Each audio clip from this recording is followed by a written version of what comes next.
Taylor's like, she's so Kiki. funny. Why do I have deja vu right now? I'm starting to get sleepy. Maybe Yeah, me too. maybe we've been here before. But I think it's like the Taylor's, her light, Yeah. and then like the whole. I feel like I had a good thing. I had a question, and I don't remember. Like part of me like scares me to like post it and stuff because it's like, well, one, it's me being vulnerable, and then two, it's like I think it's like breaking the norms of like what was expected for my family and my parents and stuff. Like my mom was always like, Hayden, like you can't share this, like you have to be careful, like you can't like put yourself out there, like you have to be careful because like, you know, it could affect your job, it could affect X, it could affect Y. So there's a lot of fear-based like narratives that were put into my head. And so like me sharing things like really openly and honestly and like my inner thoughts that maybe aren't like as popular or like socially accepted is like extremely like goes against like what has been conditioned into me like since I was a kid. Yeah. So I think it's going against, and it's like making me feel like I'm gonna like break something or like something like terrible is gonna happen if I do it. You know, there's that big fear of like, oh my gosh, if I post this, like my whole world is gonna fall apart. You know, because that's basically what I was told, that if I do something like that. I mean, this really funny, or the random thing is like, a lot of those YouTubers and TikTokers and stuff have the same identical thing. Yeah, they share the same thing. Oh, all the time. Like, her name is Brittany Broski. She talked about it. She was like a banker, and then she got viral, and her employment looked at her and said, "Hey, either you work here or you leave."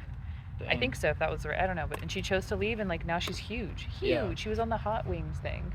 Oh, really? She's so cool, and she has a podcast where she opens up about things. She's like, she's really crazy. She has like moments where when she sees a hot guy, she pretends she's a gorilla. Oh. She's honestly such a cool. She's like the newest like Jenna Marbles or something. But I don't know who Jenna Marbles is. You don't know I've Jenna? watched her. Yeah, Taylor knows. Taylor, we got good taste. But that vulnerability, all it does is hold back. And the fear, you mean, of the vulnerability? Yeah, like, or sorry, the fear. Yeah. All it does is hold back. Yeah. And the saddest thing is, like, every single person, if you look around, you know, when you're at the store, when you're at work, when you're at the gym, every single person is just trying to blend in. Like, you truly look at everybody, every single person, how they're on their phone or they're looking at their floor or whatever. We're afraid to be ourselves. We're afraid to, like, embrace our weirdness and our identity. But yet we judge those who are themselves. Yeah. So why is it that, like, we sit and are like, oh, I wish someone can look at us and not judge us, or, you know, like, but we're doing it to ourselves. Exactly. We're putting ourselves in the cage and then putting others there too. And the thing is, like, in some ways, like, and that sort of that speaks to like what we were talking about earlier, where like people aren't living, like we're seeking to like have this spiritual, like highly spiritual experience or whatever. Mm-hmm.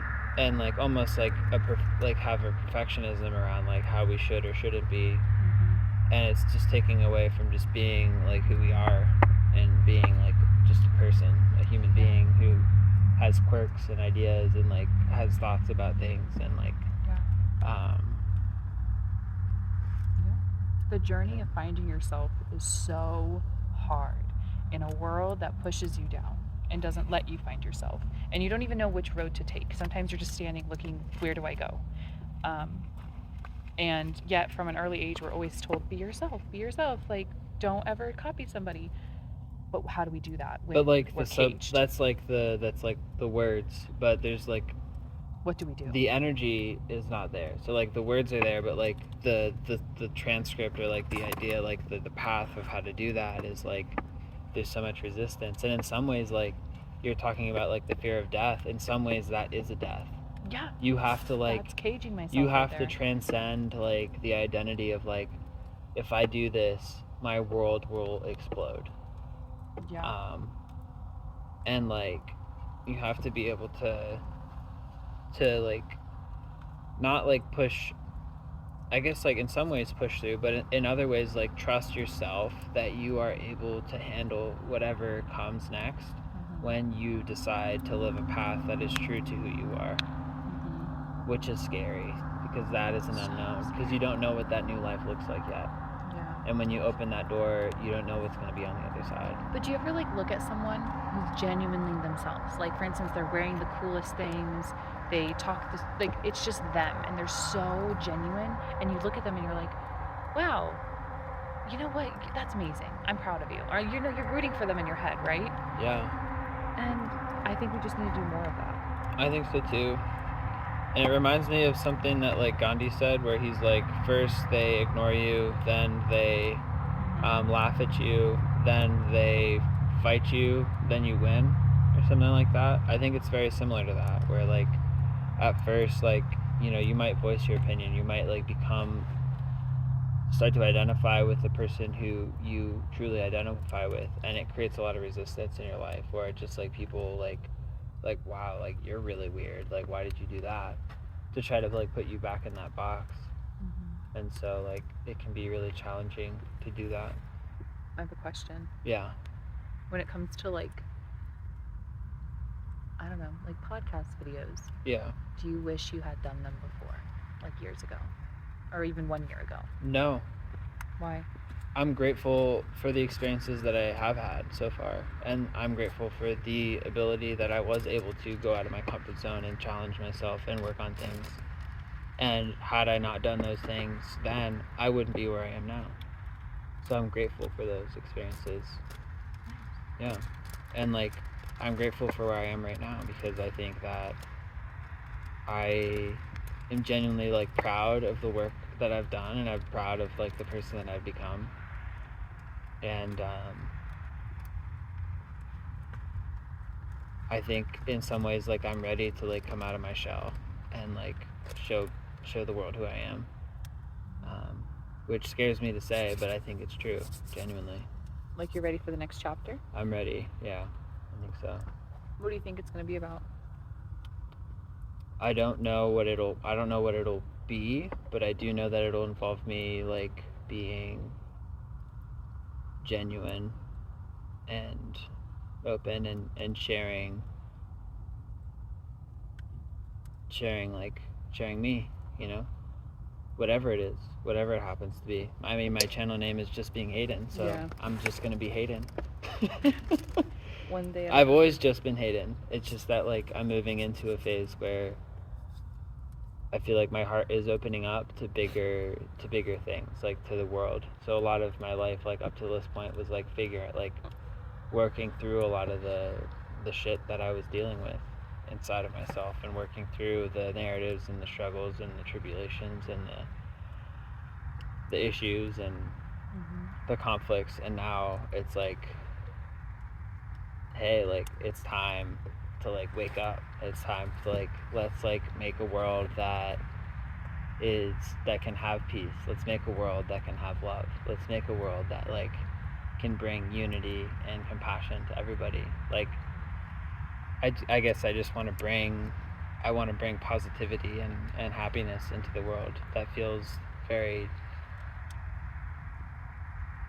disconnected and separate from one another, when we definitely could have a world that is very different than what it is right now. Are the reason that you want those things because you also want them for yourself? Absolutely. Yeah, I would love to live in a society where we have that.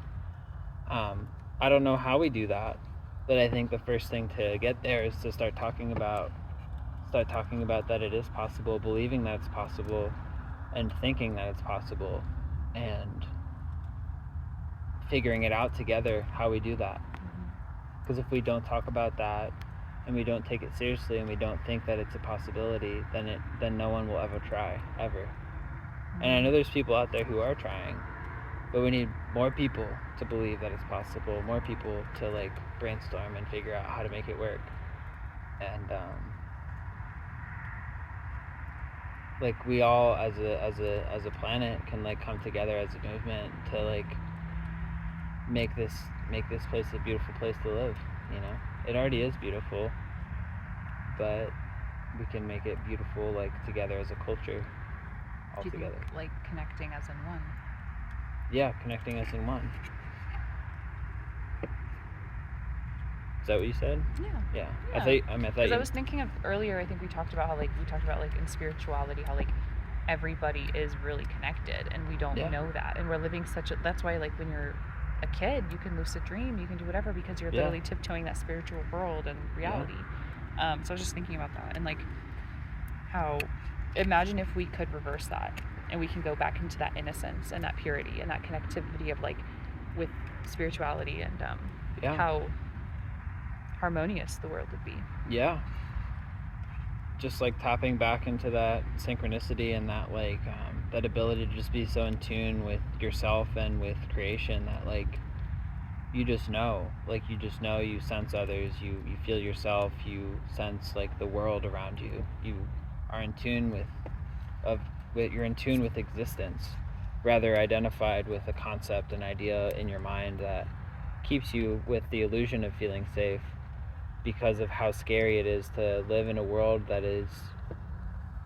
you're taught is a separate reality from creation and from being connected to everything. It's terrifying to feel that you're alone and isolated. That's a terrifying experience. Because, I understand why people struggle with anxiety and depression and things like that, because, when you feel isolated and alone, that's horrible, you know? But, when you feel connected to other people or to, something greater than yourself, there's such a feeling of, wow, there's such an abundance. There's so much love. There's so much compassion. There's so much there. Exactly with that, topic earlier you said about, oh my God, what was it? What was it? It was the one thing about, it was about connecting. Oh my gosh, we just, so good. It was about the one where it's the spirituality, there we go, about how living is the actual test and living is the actual thing that you need to focus on, because connecting with such a spiritual thing like death, not, and I'm saying in the sense of drugs and whatever, that is almost substituting or running away from the real hard thing, which is living. Yeah, the hardest thing is living fully in the moment, because of how you have to be, you don't have to be, but in order to live fully, you do have to fill yourself with light in a place that is telling you that all there is darkness. Yeah, but light being here, not being up there. And so there's so much pushback when you do step into your light, I think. But you start to realize that being the light is so much it makes such a more beautiful, I don't know. I don't know if I know what to say about that, but you feel earth. You literally feel you are. Yeah, there's just I know what you're talking about. There's no other path. That is the path, is to be light. It always has been the path. It always will be the path, to be light. And even if that isn't a choice that someone makes in this life, eventually they will make that choice. Yeah. That's just the nature of the universe, is to bring light, to shed light, to allow, to hold. And I think it's so, honestly, because I was just thinking about we've all for sure met a person who had that, right? You ever meet a person, you're like, oh my God, I can just see their heart. They're just a different person, the most humble or the most generous, something about their heart. You just know, something about him, it's like a breath of fresh air, the best air you've ever had in your life. Yeah. And it's really, I was just thinking about it, how no matter what, there's people from different ways of life, different races, different places of the world, different beliefs, different anything, and they still are able to find that. It's just such a universal thing. Yeah. That we are so capable of finding, and yet we don't do. Yeah. And I don't know. We're taught not to, though. Exactly. Yeah. And it's almost like the door that we're not supposed to open, right? And when you open it, you don't know what's behind. So. And we're not told what's behind it. Yeah. Well, I mean, like we are, and we're not, also, because. But there's that like, then there's people who like decide to use or try to go the other way. Does that make sense? Like they're trying to like, oh, like substances, or like, oh, let me try to find the higher power and substitute of the actual high earth power I'm supposed to find. Mm-hmm. So that way instead of yeah. They're trying to like choose a different experience. Like their spirit like came here to have this experience, and then while they're here, they're like, oh, like I don't want this experience. Actually, I want to change my path. Yeah. Which like is part of the journey, I think, and like I'm never gonna tell somebody that like I know what's right for them. Yeah. Like everyone has to figure that out on their own. But like I know in my life that I've tried to escape most of my life. Okay. Like I've tried to like through video games, through using CBD, through using THC, through like craving psychedelics, through like craving all different kinds of things, because like I wanted to like have some conclusion of some higher principle or truth, when actually it's like it's been here the whole time. Like it's literally like right in front of my face. The thing is, we're taught always to look around and not at it. Yeah. I mean, like looking at how like overstimulated we are, and we're not able to just sit in silence. Yeah. Like we always need to sit and scroll somewhere.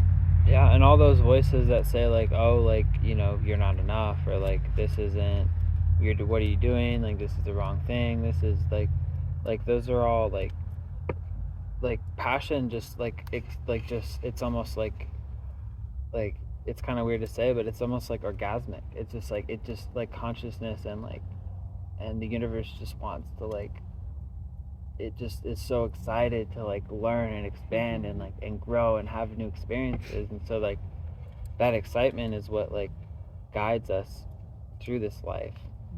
Not excitement as like in sense of like escaping, like, oh my gosh, it's like fulfilling. Yeah, like wow, like I'm really interested in that. I'd really like to learn more about that. I'm like really like I would love to like study this and understand this and pursue this and share this and grow in this and like become this, you know.